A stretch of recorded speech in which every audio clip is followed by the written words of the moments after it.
আসসালামু আলাইকুম। আমি Mithun Barman, digital computer and training একাডেমির এমএস অফিস ক্লাসের 5 নাম্বার ক্লাসেই থাকবে কিভাবে আমরা সিলেক্ট অল করতে পারবো। অল সিলেক্ট ডকুমেন্ট অথবা ফাইলের সব লেখাকে একসাথে সিলেক্ট করার জন্যই এই অপশনটি ব্যবহার করা হয়। পদ্ধতি কন্ট্রোল এ। তো আমরা এই লেখাগুলোকে সবগুলো একসাথে সিলেক্ট করার জন্য সিলেক্ট অপশন থেকে সিলেক্ট অলে ক্লিক করলে অল সিলেক্ট হয়ে যাবে। তারপরে আমরা দেখব কিভাবে ফাইন্ড করতে হয়। ফাইন্ড হচ্ছে ডকুমেন্ট থেকে কোনো নির্দিষ্ট শব্দকে খুঁজে বের করার জন্য এই অপশনটি ব্যবহৃত হয়। পদ্ধতি হোম মেনু থেকে ক্লিক অ্যাডভান্স ফাইন্ডে ক্লিক করলে ফাইন্ড বক্সে প্রয়োজনীয় কিছু শব্দকে টাইপ করে আমরা ওকেতে ক্লিক করে ক্লোজ করতে পারি।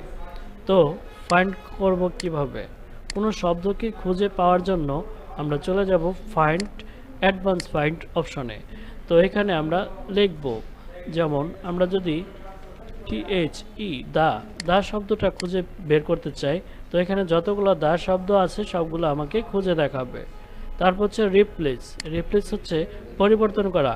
আমরা কোনো শব্দকে যদি পরিবর্তন করতে চাই, এখানে যদি রিপ্লেসের জায়গায় টু দিয়ে দিই, তাহলে এখানে রিপ্লেস অল দেব, প্রত্যেকটা জায়গায় পরিবর্তন হয়ে যাবে।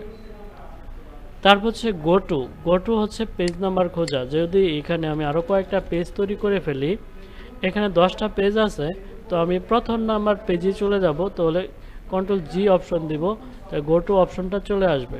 1 নাম্বার লিখে 1 দিলে 1 নাম্বার পেজেই চলে গেল। আবার যদি 5 লিখে এন্টার দেই, 5 নাম্বার পেজে চলে আসলো।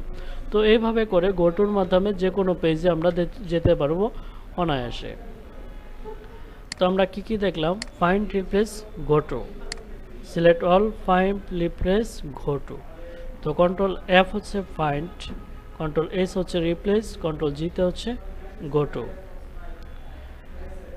তো ক্লাস 5 নাম্বার ক্লাসে এই পর্যন্ত থাকবেন। নেক্সট ক্লাসে দেখা হবে। সেই পর্যন্ত সবাই ভালো থাকবেন, সুস্থ থাকবেন। ধন্যবাদ।